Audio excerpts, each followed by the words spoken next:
अस्सलाम वालेकुम नाज़रीन। जहाँ पर हमारी हुकूमत बहुत ज़्यादा खुश है, बहुत ज़्यादा अपनी तारीफ़ों के पुल बांध रही है कि जी हमने इकॉनमी को बेहतर कर दिया, हमने मुल्क को डिफ़ॉल्ट होने से बचा लिया और हमने मुल्क को तरक्की की राह पे गामज़न कर दिया, मईशत बेहतरी और मुस्तहकम होती जा रही है दिन ब दिन। आज जो क्लेम करती है गवर्नमेंट आज की तारीख़ तक के नवंबर में जो महंगाई की शरह है वो 4.9% आ गई। स्टेट बैंक ने मॉनेटरी पॉलिसी भी कम कर दी हुई अपनी कि शरह सूद में कमी हो गई, मुल्क बेहतर हो रहा है, इकॉनमी बेहतर हो रही है। लेकिन अभी 1 दिसंबर पे ही पेट्रोल की कीमत में 3 रुपये इजाफ़ा कर दिया गया, 3 रुपये कुछ पैसे, 27 पैसे गालिबन।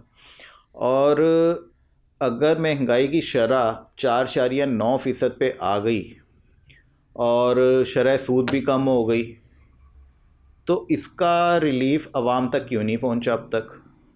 क्या ये सिर्फ़ कागज़ी हद तक है या लोगों को टीवी के ऊपर बताने की हद तक है कि जी हमारी इकॉनमी बेहतर हो रही है? डॉलर की प्राइसेस वो नीचे नहीं आ रही, अशियाए खुर्दोनोश देख लें, किसी की कीमत की जो है नीचे नहीं आ रही। आज आप एक मोटरसाइकिल लेने जाएँ ना, चाइना की मोटरसाइकिल भी लें तो 1.25 लाख रुपए से कम नहीं है। और जो गाड़ी अगर आप लेने चले जाएँ तो 30-35 लाख रुपए से गाड़ियों की कीमतें स्टार्ट हो रही हैं।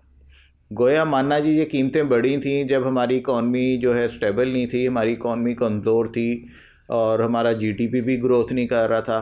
तो अगर अब इतनी बेहतरी आ चुकी है कि 4.9% आप महंगाई की शरह को क्लेम कर रहे हैं, जो कि 38 या 40% से ऊपर टप गई थी, तो ये कीमतें क्यों नहीं कम हुई?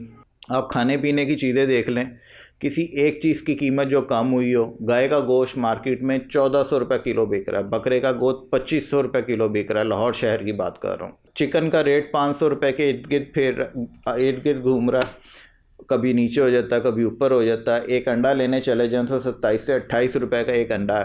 रोटी की कीमत वहीं 20-25 रुपये पे खड़ी हुई है। कोई सब्ज़ी लेने चले जाएँ तो 150 रुपये किलो से नीचे कोई एक सब्ज़ी नहीं है जो 150 रुपये किलो से नीचे बिक रही हो।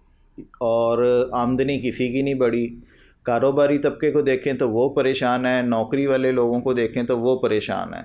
बिजली के बिलों में आपने कहते हैं जी हमने आईपीपी से माहिदे जो हैं दोबारा से नज़रसानी की है, उसके ऊपर कुछ आईपीपीस कम बंद भी कर दिए हैं, कॉन्ट्रैक्ट ख़त्म कर दिए हैं, लेकिन उसका रिलीफ अब तक ताहाल आवाम तक नहीं पहुंच सका।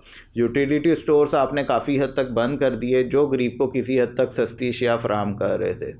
घी और तेल की कीमतें मैं इस वजह से नहीं करूँगा कंपेयर के वो पूरी दुनिया में उनका रेट ऊपर जा रहा है। चलें वो एक चीज़ मान ली कि वो पूरी दुनिया में महंगे हो रहे हैं रोज़ाना की बुनियाद पे, तो हमारे मुल्क में भी हो रहे हैं, ठीक है। लेकिन बाकी जो चीज़ें हैं, रोटी हो गई, दाल हो गई, चावल हो गए, सब्ज़ी हो गई, गोश्त हो गया, बिजली हो गई, गैस हो गई और दूसरे यूटिलिटी बिल्स हो गए, इन चीज़ों की कीमतें नीचे क्यों नहीं आ रही हैं अगर हमारी इकॉनमी बेहतर हो गई है? तो ये कहना गलत नहीं होगा कि हुकूमत अभी तक नाकाम है आवाम को रिलीफ़ देने में। कहाँ पे है वो इकॉनमी का असरात जो कि आवाम को नज़र आए? कोई एक चीज़ ऐसी नहीं है जो इस वक्त आवाम गरीब आदमी की पहुंच में हो। फल फ्रूट लेना तो एक गरीब आदमी के लिए ख्वाब हो गया और मेरा नहीं ख्याल कि केले के अलावा कोई फल है जो 100 रुपये की कीमत में आता हो। केला भी जो छोटे साइज़ का वो तकरीबन 100 रुपये दर्जन मिल जाता है, लेकिन क्या अब केले ही खाई जाएगी गरीब आवाम? और कोई किसी का हक़ नहीं है, कोई किसी का राइट नहीं है। इंटरनेट को देखा जाए तो हुकूमत उसे भी कंट्रोल करने के चक्कर में इंटरनेट जो आईटी इंडस्ट्री है उसे बर्बाद कर रही है और ताहाल अपनी ज़िद पे अड़ी हुई है कि फ़ायरवॉल लगानी है हमने। मकसद फ़ायरवॉल लगाना नहीं है, मकसद है आपकी हिकमत अमली। कहते हैं कि अगर आप कुछ हुकूमत में आए हैं तो आप कुछ अच्छे इक़दामात करें, आप सबको लेके चलें, ना कि सिर्फ आप अकेले विकेट पे कहें कि जी अकेले हम ही खेलेंगे। तो ये मुमकिन नहीं होगा। आपको तमाम सियासी पार्टीज़ को, तमाम स्टेक होल्डर्स को साथ लेकर के चलना होगा ताकि मुल्क की इकॉनमी का जो रिलीफ़ है वो आवाम तक पहुँचे। और अगर शरह महंगाई जो है वो 4.9% पे आ गई है तो क्या वजह है कि हर चीज़ की कीमत वहीं पे खड़ी हुई है जो शरह महंगाई 40% होने पे खड़ी हुई थी? आज भी कीमतें वहीं हैं, सिर्फ़ बताने की हद तक हमारे वही बात आ गई कि नीचे आई हैं।